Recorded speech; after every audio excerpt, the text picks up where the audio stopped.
Buongiorno a tutti, benvenuti o bentornati sul mio canale. Welcome or welcome back to my channel. Today I'm going to walk you through the entire process of ordering at an Italian restaurant, from the moment you sit down to when you finish your meal, so that you can get the most out of your Italian dining experience. And I'm also going to answer some common questions about the ordering process that I often receive from students and followers. By the way, if you're fascinated by Italian culture and thinking of spending more time here, maybe even relocating here in Italy, I've created a comprehensive guide called Living in Italy that covers everything you need to know about Italian life, from navigating bureaucracy and healthcare to understanding social customs like the ones we're discussing today. If that sounds helpful, then you can find the link in the description below to get your copy. Ok, iniziamo. Let's begin. Now, as soon as you are seated al ristorante, the first thing that happens is that the waiter will bring you the menu, il menù, and ask about water.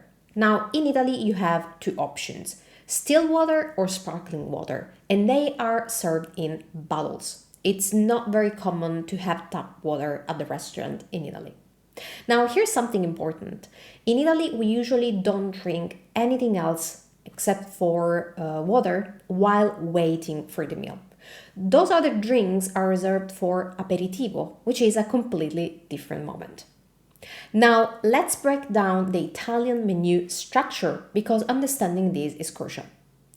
In an Italian menù italiano, we have antipasto, primo, secondo, and contorno. And I'm going to explain each one of them. Antipasto is appetizers like cheese, cold cuts, or fried vegetables are also very common in Italy as antipasto.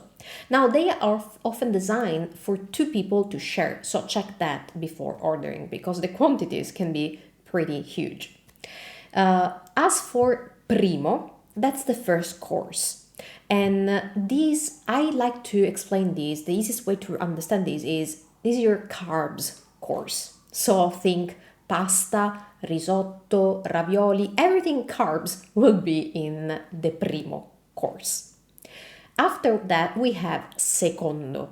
Secondo is, as I like to describe it, your protein course. So if primo is carbs and secondo is protein, doesn't mean that you cannot have a little bit of protein in the primo, but the primo is mainly pasta and carbs, and the secondo is essentially proteins like meat or fish. And then we have contorno. Contorno is side dishes, so vegetables essentially. They can be raw or cooked, so they come in many different variations. Now, while you wait for your order to arrive, you will notice some bread on your table. Now, that's not for the waiting time, unless, of course, you're really hungry, but if you then eat the bread, you will ruin your appetite, so I don't recommend doing that. So why do we have bread on the table in Italy? That's meant to accompany your secondo. So we usually use the bread for the secondo, the protein course. Or we also use that for a very Italian thing, which is la scarpetta. La scarpetta is what we do, which essentially means to mop up the sauce from your plate with bread. That's what fare la scarpetta means. And that's something that we usually do for the sauce from primo or secondo. Whichever sauce we have left in our on our plate, we mop it up with the bread. And that's called fare la scarpetta. Okay, another thing that we actually don't do with bread is to dip it in olive oil. That's something that we don't really do. Now, something I want to point out, because this creates confusion in many people, is that you don't have to order all courses. This is definitely one of the biggest misconceptions. We very rarely order one thing from every course.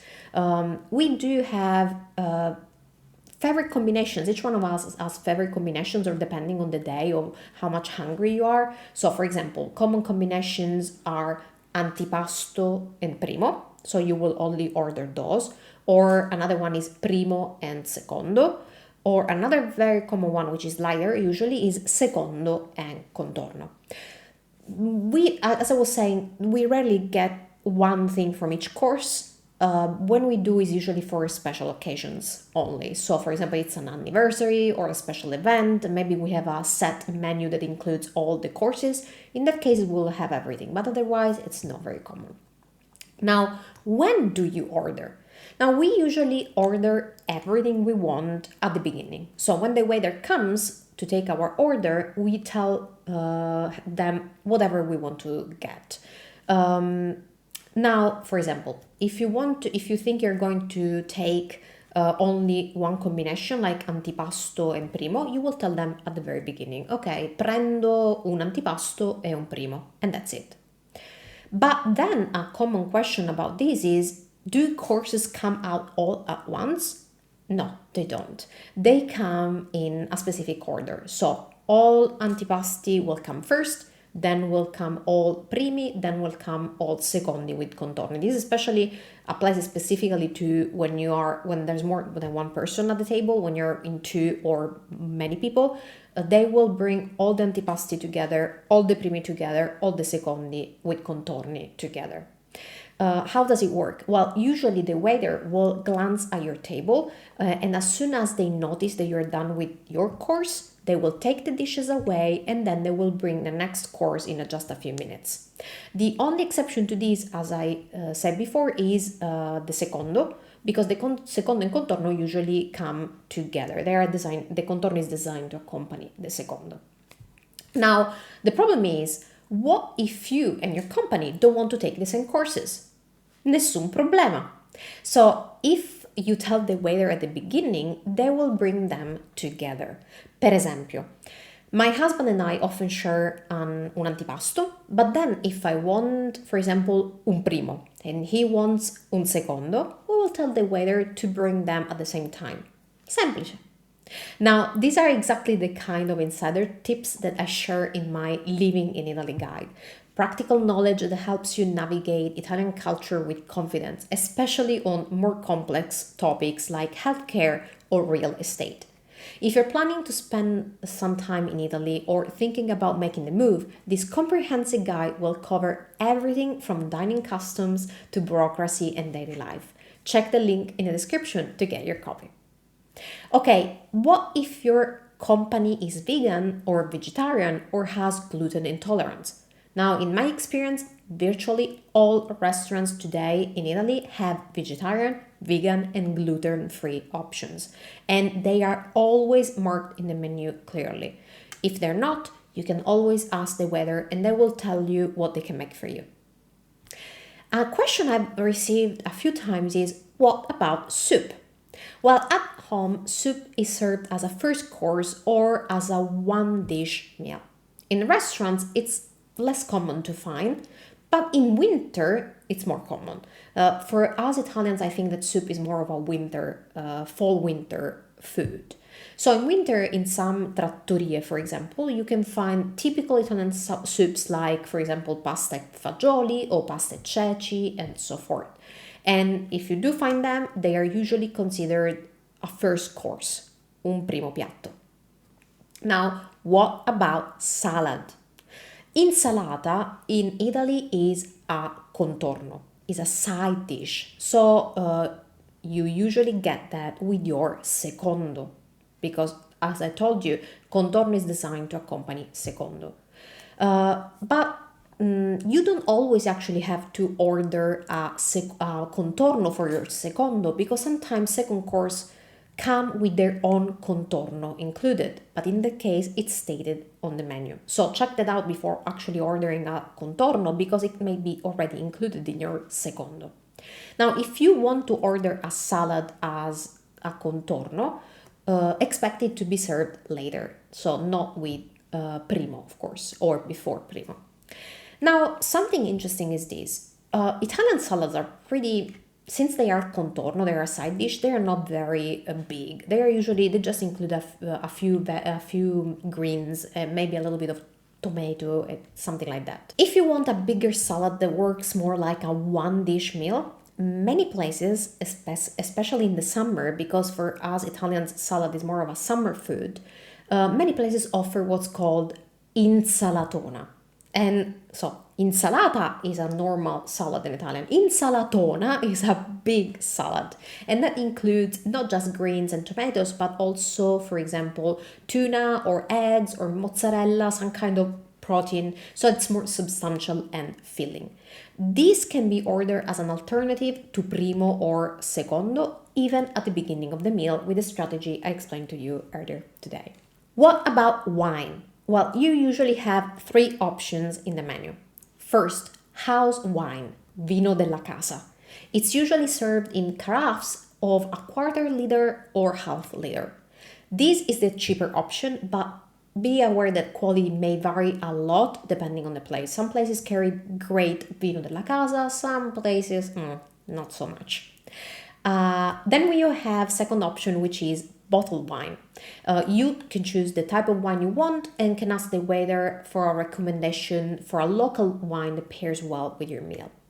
And if you don't want to commit to a full bottle, you can ask for a glass of a specific wine. Now, notice that usually not all wines that are available not all the wines that are available in the bottle format are available by the glass. So you might have a limited choice if you decide to take wine by the glass. But the upside of this is that if you order a glass of Bianco, for example, the white wine, the other person can order a glass of Rosso, red wine, without any problem. So you can choose different types of wine if you order by the glass. Now, what about the dessert? Do you have to order that at the beginning?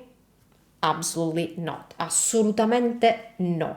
We never order dessert at the beginning because we don't really know if we will have space for it. Well, likely so, but we don't know yet. So what do? We just ask for the menu again later. And most places keep actually a separate menu for dessert. So at the end of the meal, you can ask to have a look at the menu or the dedicated dessert menu.